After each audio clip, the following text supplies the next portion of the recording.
Okay, does anyone want to share their sentence that they came up with? Adam? Awesome, that's great. 1,000,000. That's so hyperbole. Did anyone get another one? Soraya? That noise was the loudest noise in the world. That's perfect. I love that. Yeah, Remy. The noise was so loud it made my ears explode. Good. The noise was so loud it made my ears explode. That's really good. I love that one. Did anyone come up with one for laughing hard? I feel like that one's hard. Oh, Adam. I'm dying of laughter. I'm dying of laughter. That's a really good hyperbole. Good job. All right. On a scale of 1 to 4, how do you guys feel like you understand hyperbole? Awesome. Good. Okay, cool. All right, we are going to do idioms next. This one, I am going to say, I think is the most confusing one to teach. But I think that, just so you know, like my goal isn't for you to understand every idiom that has ever been written. It's just to make sure that you guys know what idioms are, okay? So if you're like, I don't understand what this idiom means, like why does it mean that? That's okay. We just want to understand like what an idiom in general is, okay? So this video is kind of longer than usual because idioms, there's like 1,000,000 idioms to use hyperbole. There's a lot of idioms. At Grammar Songs by Melissa. What is an idiom? More importantly, how can understanding idioms make me a better reader, speaker, listener, or writer? Let's get started. An idiom is an expression that cannot be understood from the meaning of its separate words, but must be learned as a whole expression. What? Huh? Okay, I know that sounds confusing, so let me explain.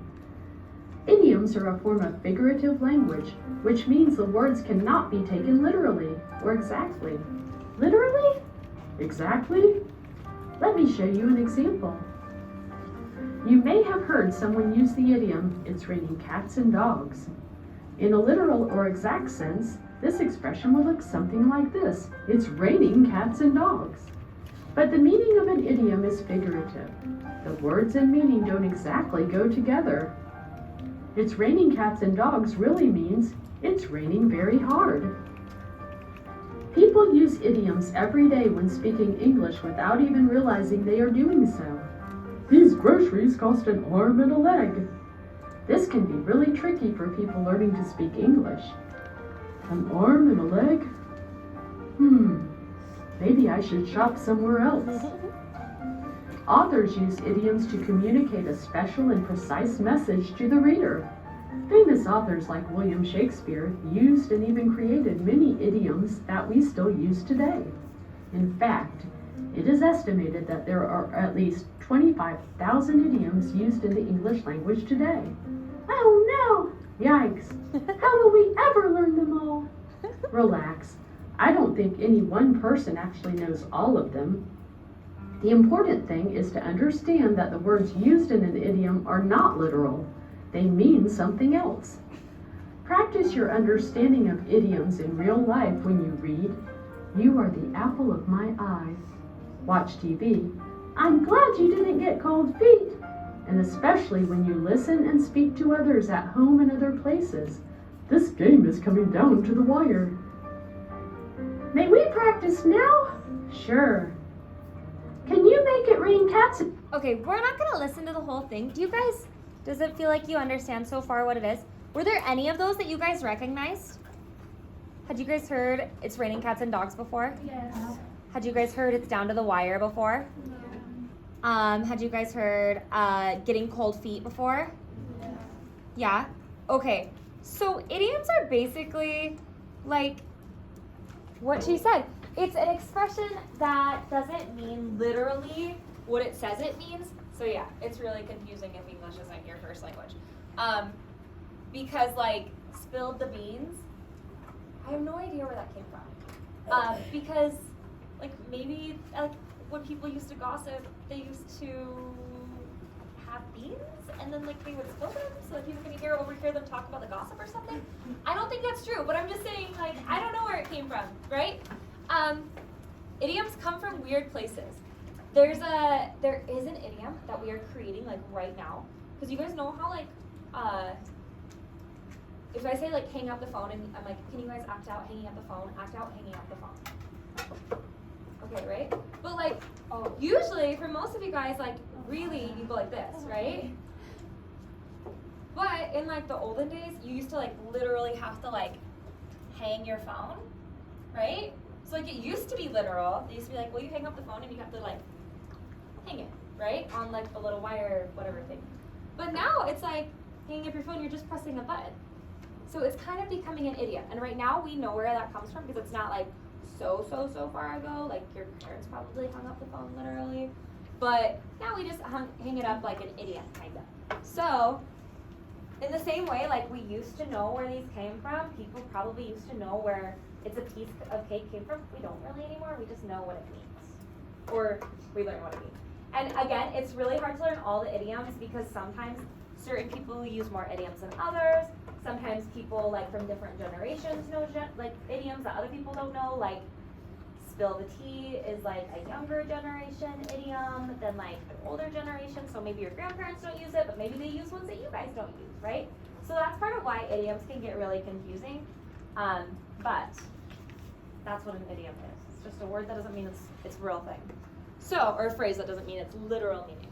So what you guys are gonna do, and you might not know all of these, so it's okay, but it's just like a silly little quiz. You're gonna try to see if you can like know what each of these idioms mean. So like it costs an arm and then a leg. Who knows what that one means? Yeah, it was expensive. So you're going to, you can either like write, where is it? D next to it, or you can draw the line either way. Okay, so there's 9 of them, so try to see if you can think about what 9 of them mean.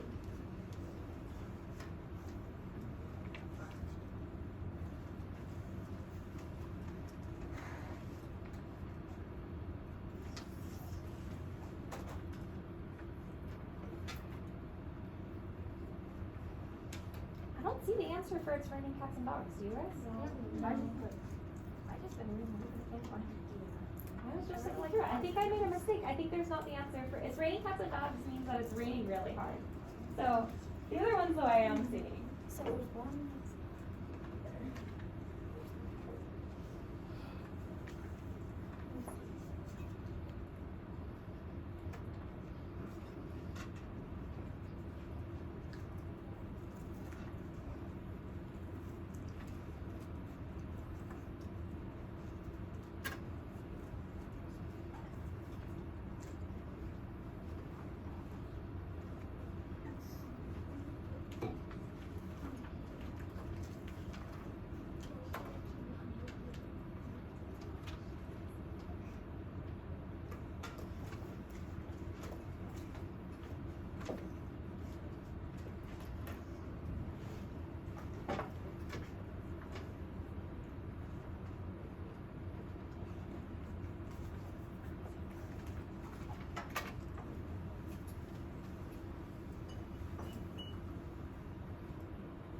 all right, let's see if we can do them together, all right? What's number 2? Break the leg.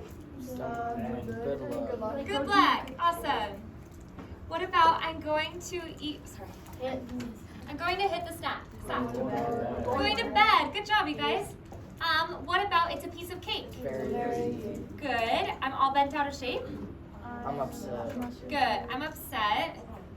Yeah, see, they're weird. Hang in there. Don't give up. Don't give up. Off his rocker. He's crazy. He's crazy. I'm on the fence. I'm not sure what to do. I'm not sure what to do. And then I think that time to leave was supposed to be the answer for it's raining cats and dogs. So I will fix that for next year. All right. Did you guys do pretty good? Did you guys do better than you thought you would? No. All right, good job.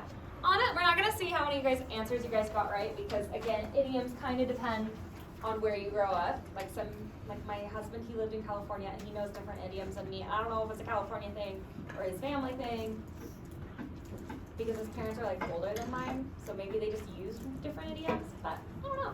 But anyway, on a scale of 1 to 4 in your fingers, 4 is like, I could recognize an idiom if I saw it and probably figure out what it means. 3 is like, I could recognize it and I know that it's not literal. 2, I don't know if I totally understand what an idiom is and how it's different from like the other things we've learned. 1, I'm lost. Where? Just like 1 to 4.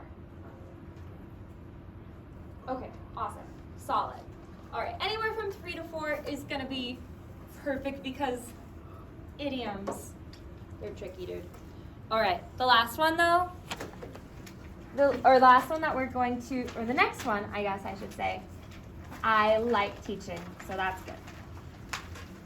This one is euphemism. Has anyone heard the word euphemism before? Sweet, then we get to learn something new.